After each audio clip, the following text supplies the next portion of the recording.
السلام عليكم ورحمة الله وبركاته. ازيكم يا بنات؟ عاملين ايه؟ يا رب تكونوا بخير. زي ما انتم شايفين كده احنا مش هنشتغل الفيديو ده. انطلب مني كتير قوي اني اعمل مقارنات بين الابر. طبعا انا عامله كذا فيديو لمقارنات بين انواع كتير جدا، بس المره دي انا هقارن شومه بنفسها، يعني الثلاث ابر اللي من شومه او اللي نازله من ماركه شومه، اللي هي البينك والازرق. طبعا الازرق ده لسه نازل مؤخرا، والاحمر.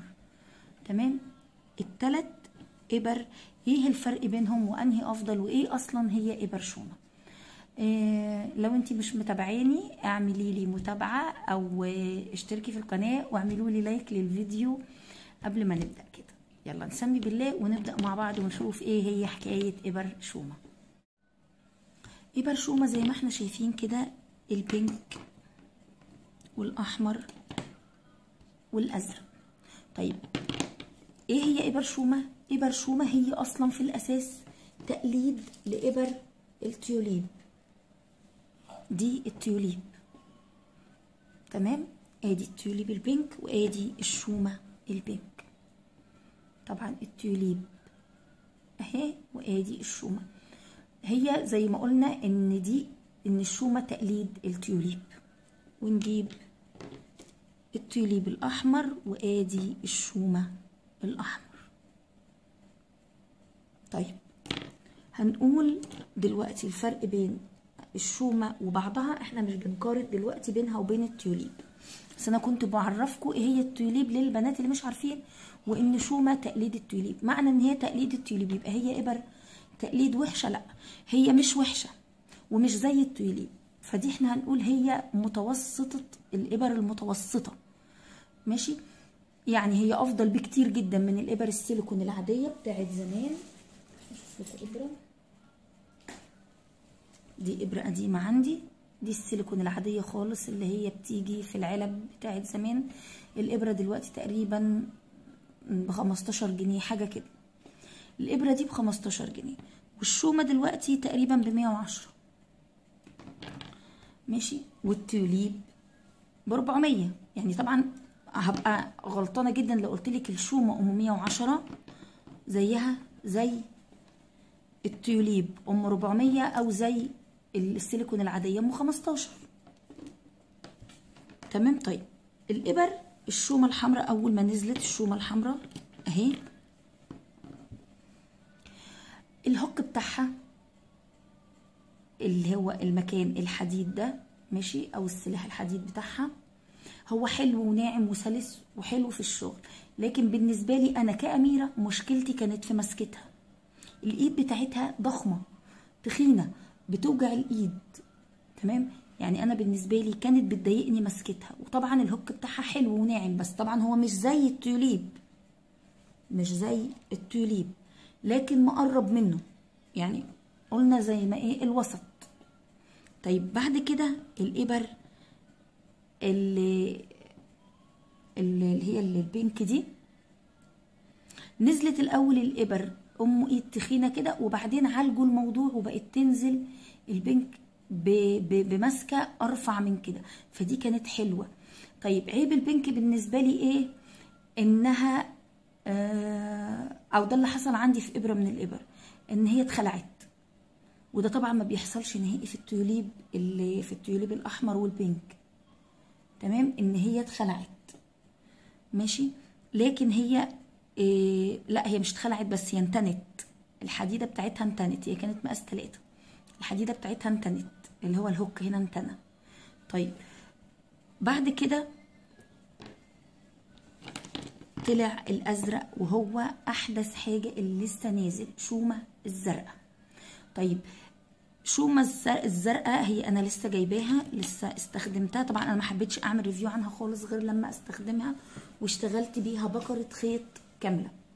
هي عالجوا فيها بقى موضوع اللي المسكه او السيليكون التخين، فخلوا ان السيليكون بتاعها بالمسكه بالمقاس قريب جدا جدا جدا من التيوليب. يعني انت هتشوفي الابرتين جنب بعض، الاحمر ده تيوليب والازرق شومه. شايفين مقاس الربر او السيليكون ده او الربر زي بعض، مقاسها رفيع حلو جدا، مسكتها مريحه وانتي شغاله. بالزرقاء مسكتها مريحه، يعني انا اكتر ابره ريحتني في مسكه ايدها في الشومه كلهم هي الزرقاء. ماشي. وفي من البنك اصدار رفيع شويه، بس هنا الماسكه بتاعت الازرق افضل. طيب بالنسبه للهوك بتاع اللي هو الجزء المعدن ده، ماشي، ايه افضل ابره معدن فيهم قابلتني بصراحه وبكل امانه؟ افضل ابره اشتغلت بيها في الشومه في الجزء ده هي البنك. تمام، بكل امانه، ومفيش حد من التجار يزعل مني. ماشي. ده بالنسبه لسلاسه الهوك وانت شغاله. اصل بصي، انت تدفعي مبلغ في الابره علشان خاطر الماسكه وعشان خاطر تجري معاكي في الشغل. تبصي تلاقي نفسك الوقت اللي اشتغلتي بيه، مثلا لو بكره اشتغلتيها بالابره السيليكون في 3 ساعات مثلا، ماشي، هتشتغليها بالشومه في 1.5 ساعة، هتشتغليها في التوليب في ساعه. تمام. يعني طبعا هي التوليب الافضل على الاطلاق يعني بصراحه. ماشي. لكن كمقارنه بين الشومه وبعض، افضل ماسكه لو انت هتشتري الابره عشان ماسكه ايديكي تبقى مستريحه، فهاتي الزرقاء. ماشي. انت مش حابه انك تشتري ابره ب110 وعندك مقدره تشتري ابره اغلى من كده، يبقى انا انصحك وبكل قوه بالتيوليب. تمام. الاحمر ما حبيتهوش عشان خاطر مسكته تخينه. لو يعالجوا الربر ويخلوه خفيف زي كده، دي تقيله يعني. انا تقيله، الاحمر تقيل عن الازرق. الاحمر اتقل بكتير بصراحه، اتقل. التقل ده بيأثر عليكي في الشغل وبيضايقك. اما امسك الابره تخينه في ايديا مضايقاني، لكن دي تحفه بصراحه. تمام. بس زي ما قلت لكم السلاح من هنا حلو والله، حلو زي الفل. بس دي البينك على فكره اللي اتقطمت هي اللي كانت فظيعه معايا في الشغل وبتجري، الابره اللي هي اتقطمت. ماشي. بس كده. لو حابين بقى اي سؤال تسالوهولي عن الابر، انا معاكم زي الفل ان شاء الله بامر الله. تقدري لو انت حابه تشتري ابره، انت ممكن كل فتره تشتري لك ابره واحده. شوفي انت اكتر مقاسات بتشتغلي بيها ايه. يعني مثلا في القطن او في الخيوط القطنيه، هو مقاس الابره رقم 2 هو بيمشي مع معظم الخيوط القطنيه. في الاصواف نقول 3.5 بيمشي مع معظم الخيوط اللي هي ايه المتعارف عليها اللي احنا بنشتغل بيها. يعني ممكن تشتري لك ابرتين 2 بس بمقام طقم يقعدوا معاكي كتير. انصحك لو عايزه تستثمري في شغلك، وطبعا انت لو بتشتغلي بقى، يعني مش واحده لسه مبتدئه او بتقول بسم الله الرحمن الرحيم يا دوبك بتعمل كوفيه لجوزها وشكرا، او بلوفر لبنتها وخلاص، تروح تشتري ابره غاليه وتضغط نفسها في ظل الغلاء ده. لا طبعا، انا بتكلم عن الناس اللي بتشتغل وبتدخل فلوس من الشغل بتاعها ده. انت لو بتدخلي فلوس استثمري ان شاء الله في ابرتين 2.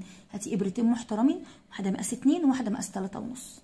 وفيما بعد قدام كل فتره ممكن تشتري لك ابره كده ايه من حين لاخر. انا عن نفسي الابر بتاعتي لما جيت اشتريت ابري، انا ما اشتريتش ابري كلها مره واحده. انا كنت بشتري مثلا اجي اعمل اوردر ازود عليه ابره، ازود عليه ابرتين، ممكن ما اجيبش ابر خالص على حسب امكانياتي وعلى حسب لو انا معايا فلوس دلوقتي هشتري ابره او مش هشتري. بس كده. لو في بقى اي سؤال سيبهولي في الكومنتات وان شاء الله بامر الله ارد عليه. وربنا يرزق الجميع يا رب كلكم وتجيبوا كل حاجه واللي نفسكم فيه، واحسن حاجه ان شاء الله بامر الله تجيبوها. اشوفكم على خير، والسلام عليكم ورحمه الله وبركاته.